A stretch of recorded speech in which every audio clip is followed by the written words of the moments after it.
Praise the Lord. सबको जय मसीह की। मेरे प्यारे भाई बहनों, आज की भोर के आराधना प्रार्थनाओं में आप सब लोगों का स्वागत है और परमेश्वर पिता का धन्यवाद हो जिन्होंने हमें एक नया खूबसूरत दिन दिया।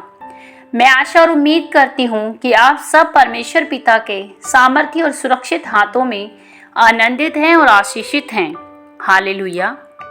मेरे प्यारे भाई बहनों, क्या आप जानते हैं बहुत से लोग हैं जो यह कहते हैं कि हमने क्या पाप किया है कि हमारे जीवन में ये समस्याएं आज भी बनी हुई हैं। और कुछ लोग तो यह भी कहते हैं कि शायद हमारे माता पिता ने पाप किया है जिसकी सजा हम पर आई है। और बहुत से भाई बहन तो यह भी कहते हैं कि शायद हमारे माता पिता ने पाप किए हैं और उन्हीं का दंड हम भुगत रहे हैं, यानी उनके किए गए पापों का परिणाम हम आज पा रहे हैं। तो मेरे प्यारे भाई बहनों, आज का वचन उन तमाम लोगों के लिए है जो अपने मन में यह धारणा रखते हैं हमारे माता पिता के हर एक गुनाहों का और हर एक पापों का परिणाम आज हम प्रतिफल के रूप में पा रहे हैं। तो आइए आज हम वचन को पढ़ते हैं। आज का वचन यहेजकल की पुस्तक उसका 18वां अध्याय और उसके हम दूसरी आयत को देखते हैं। तो यहाँ लिखा है, तुम लोग जो इज़राइल देश के विषय में यह कहावत कहते हो, खट्टे अंगूर तो खाए पुरखा लोगों ने परंतु दांत खट्टे हुए बच्चों के, इसका क्या अर्थ है? लोग कहते थे हमारे माता पिता ने पाप किया है और उसका परिणाम हम भुगत रहे हैं।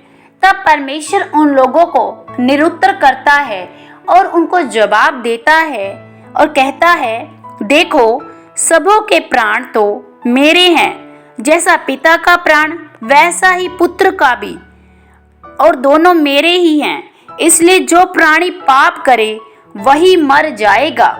हालेलुया।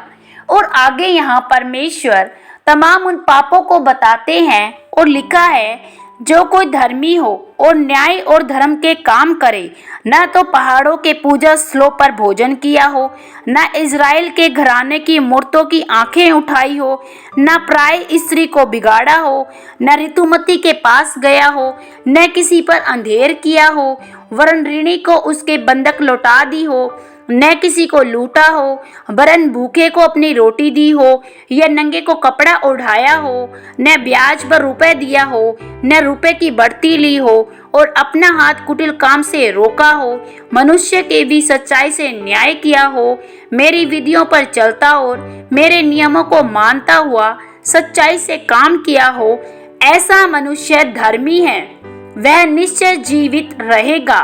प्रभु यहोवा की यह वाणी है। हालेलुया। मेरे प्यारे भाई बहनों, यहाँ परमेश्वर उन इज़राइलियों को भी निरुत्तर करते हैं जो इज़राइलियों का कहना था कि हमारे माता पिता ने पाप किया, हमारे माता पिता ने ये सब काम किए, मूर्ति पूजा की, उन्होंने परमेश्वर के लोगों को दुख दिया और उन्होंने परमेश्वर की अनाज्ञाकारिता की, लेकिन हमने ऐसा कोई काम नहीं किया, फिर भी क्यों आज हमें ये सब सहना पड़ रहा है? तो यहाँ परमेश्वर उन लोगों को भी निरुत्तर करते हैं और परमेश्वर बताते हैं इन सब बातों को कि जितनों ने भी ये सब काम किए हैं वो सब आज भी दंड पाएंगे।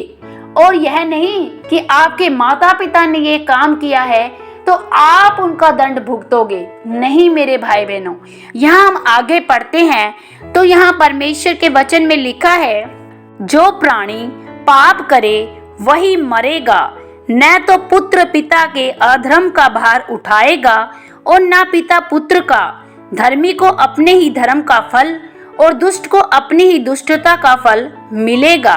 हालेलुया। मेरे प्यारे भाई बहनों, यहाँ परमेश्वर का वचन साफ और स्पष्ट करता है कि ना तो पुत्र पिता का भार उठाएगा, ना पिता पुत्र का भार उठाएगा। जिसने भी पाप किया है, जिसने भी दुष्टता की है, वह उसके अनुसार ही फल को पाएगा। आज हम मसीह लोगों में देखते हैं कि बहुत से मसीह अपने जीवन में दुखी और पीड़ित होते हैं, दुखी परेशान होते हैं और वह कहते हैं कि हमारे माता पिता के किए गए हर पापों का फल हम भुगत रहे हैं। मेरे प्यारे भाई बहनों, ये बिल्कुल गलत है। अगर हम दाऊद को देखते हैं तो दाऊद ने एक बार पाप किया, लेकिन उसने अपने पाप का पश्चाताप किया और उस पाप के सिवाय कोई भी ऐसा पाप नहीं किया जिससे कि वह परमेश्वर की नजरों में गुनहगार या अपराधी ठहरे। और मेरे भाई बहनों, और हम देखते हैं जब दाऊद का बेटा सुलेमान पैदा होता है और जब वह राजगद्दी पर बिठाया जाता है, तब परमेश्वर ने सुलेमान को सबसे ज्यादा वैभव दिया, ऐश्वर्य दिया और सबसे उत्तम स्वर्गीय बुद्धि उसने पाई। सुलेमान के समान किसने भी ऐसी बुद्धि को नहीं पाया था। और यहाँ हम देखते हैं कि सुलेमान शुरुआत में जब वह प्रजा का न्याय करता था तो सच्चाई से, ईमानदारी से करता था और परमेश्वर के भय में ही चलता था, और उसी के परिणाम स्वरूप परमेश्वर ने सुलेमान को भी बहुत अधिक बढ़ाया और सब राजाओं से ऊंचा उसे उठाया। लेकिन हम देखते हैं जब सुलेमान परमेश्वर की उन आज्ञाकारिताओं में नहीं बना रहता और परमेश्वर के विरुद्ध में होकर वह उन घिनौने पापों को अपने जीवन में लेकर आता है, वह उन तमाम स्त्रियों को अपनी पत्नी बना लेता है जो कि मूर्ति पूजक होती हैं, जो कि अन्य जातियों की होती हैं, और इन सब घिनौने कामों को करने के बावजूद जब वह परमेश्वर के पास जाता है तो वह दोषी ठहरता है।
क्योंकि यहाँ बताया गया है जो मनुष्य खुद ऐसे अधर्म के काम करता है उसको उसकी दुष्टता के अनुसार ही फल मिलता है।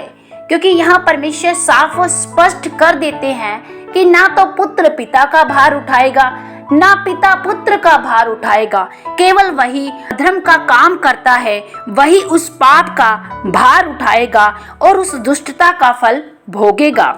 हालेलुया। आज मेरे प्यारे भाई बहनों, मसीह लोगों के जीवन में आज ये बातें बहुत होती हैं कि वे सोचते हैं कि अरे मेरे जीवन में ये दुख, ये परेशानियां शायद मेरे पूर्वजों के कारण बनी हुई है क्योंकि उन्होंने पाप किया। नहीं मेरे प्यारे भाई बहनों, बाइबल बताती है कि हर एक मनुष्य परमेश्वर की ओर से चुना हुआ है और परमेश्वर की उसके लिए एक बड़ी बुलाहट है। परमेश्वर अपने राज्य के लिए हर एक को एक बड़े काम के लिए नियुक्त करता है, लेकिन यदि वह परमेश्वर की उन कामों को और उन आज्ञाओं को नहीं मानता और परमेश्वर के विरोध में होकर हर एक पाप का काम करता है, हर अधर्म का काम करता है, चोरी चकारी, लालच, ईर्ष्या, घमंड, जलन और हर वो शरीर के पाप के काम करता है जो उनके जीवन में अधर्म और दुष्टता को लेकर आती है, तब वह खुद ही अपने उन पापों का भार अपने सिर पर लेकर आता है और परमेश्वर के उस राज्य से दूर हो जाता है और वह अपने जीवन का नाश और विनाश का कारण ठहरता है। हालेलुया। तो मेरे प्यारे भाई बहनों, आज हमें अपने आप को जांचना है, क्या हमारा जीवन परमेश्वर के दिए गए उस आज्ञाकारिता के प्रति सही से कार्य कर रहा है या नहीं? क्या हमने अपने जीवन में आज भी अधर्म के काम बनाए हुए हैं? इसका परिणाम शायद आज भी आप लोग भुगत रहे हैं। तो निश्चय ही आज ही परमेश्वर के चरणों में आकर पश्चाताप करें, अपने हर उन गलतियों को, अपने हर उन गिनौने से गिनौने पापों का और हर अधर्म के कामों का परमेश्वर के सामने आकर पश्चाताप करें, ताकि परमेश्वर आपको क्षमा करे और आपको फिर से अपने राज्य के लिए तैयार करे। क्योंकि परमेश्वर के यहाँ वचन में लिखा गया है कि प्रभु यहोवा की यह वाणी है, क्या मैं दुष्ट के मरने से कुछ भी प्रसन्न होता हूँ? क्या मैं इससे प्रसन्न नहीं होता वह अपने मार्ग से फिरकर जीवित रहे। हालेलुया। मेरे प्यारे भाई बहनों, यहाँ परमेश्वर कहते हैं कि मैं दुष्ट के मरने से भी प्रसन्न नहीं होता हूँ। मैं प्रसन्न होता हूँ कि वह अपने पापों से फिरकर, अपनी दुष्टता के कामों को छोड़कर फिर से परमेश्वर के पास आ जाए और अपनी गलतियों को स्वीकार कर ले, ताकि मैं उन्हें फिर से जीवित करूं। हालेलुया। आइए हम छोटी सी आराधना करेंगे और उसके बाद हम प्रार्थना करते हैं। तेरा लहू पाप धोता है, तेरा लहू कुब देता है, तेरा लहू पाप धोता है, तेरा लहू कुब देता है।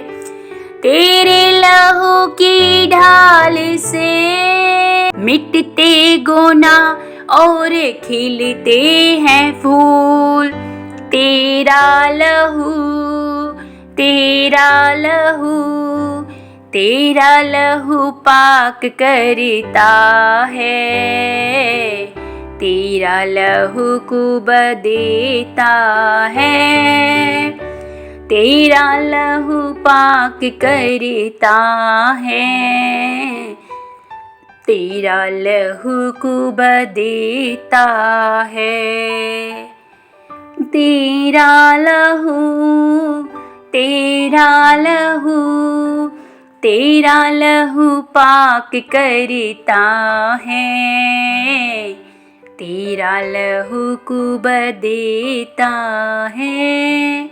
Hallelujah. Thank you Jesus, thank you Jesus. धन्यवाद सामर्थी परमेश्वर, धन्यवाद राजाओं के राजा, धन्यवाद अनुग्रह से भरे परमेश्वर, धन्यवाद सामर्थी परमेश्वर पिता।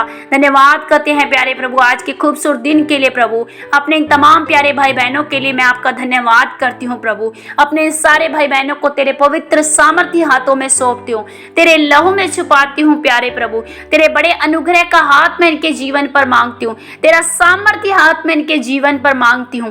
प्यारे प्रभु हो सकता है प्यारे प्रभु आज मेरे इन तमाम भाई बहनों में से प्रभु जो आज दुखी है प्रभु, अपने तमाम उन समस्याओं को लेकर प्रभु, और वो सोचते हैं कि हमने क्या पाप किया है, क्या हमारे बुजुर्गों ने पाप किया है जिसका परिणाम आज हम भुगत रहे हैं। हमने ऐसी क्या गलतियां की है जिसका हम पर ये अधर्म आया है, हम पर ये समस्याएं आई हैं। तो मेरे प्यारे प्रभु आज तेरा आत्मा उन्हें छुए प्रभु, और वो समझ पाए कि ये सब गुनाह, ये सब अपराध हमारे खुद के ही पापों के कारण और हमारी ही गलतियों के कारण हमारे जीवनों में आते हैं। प्रभु आज इन सब लोगों को प्रभु तू रिहा कर, हर एक पापों से, गुनाहों से, हर रोग बीमारियों से, हर समस्याओं से यीशु के नाम से आजाद हो जाएं। रेखंदरा बला रबला बलबा ओ रेबे शिखला रबला खोंदोरी अंदर बरबा रेबे शेखेला रबला खोंदोरी अंदर बरबा शिखंदरा बरे बरे।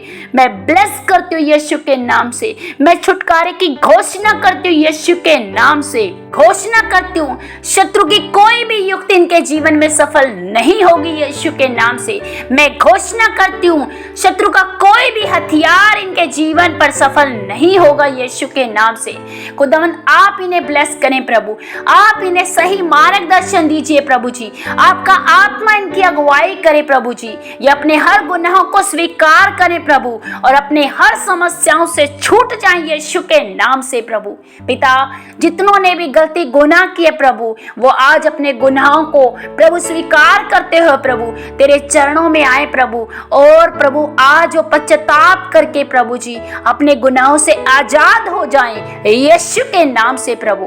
पिता, जब गुनाह अपराधों की माफी मिल जाती है प्रभु, तो प्यारे प्रभु रोग बीमारियां भी चली जाती हैं पिता। परमेश्वर तू इन्हें छुड़ाने वाला परमेश्वर है, तूने इन्हीं के गुनाहों के लिए अपने आप को घायल किया है प्रभु जी। पिता, आप वो परमेश्वर जो अपने बच्चों को छुटकारा देते हैं पिता, मैं तेरे बड़े छुटकारे को इनके जीवन में खोलती हूँ यीशु के नाम से। तेरा सामर्थ्य हाथ में इनके जीवन पर मांगती हूँ प्यारे प्रभु, तू इन्हें छू और आजाद कर। खुदावंद, मैं आपका धन्यवाद करती हूँ इन्हें छूने के लिए और आजाद करने के लिए। आपके नाम को महिमा देते हुए प्रार्थना पिता यीशु के नाम से मांगती हूँ, आमीन। सबको जय मसीह की।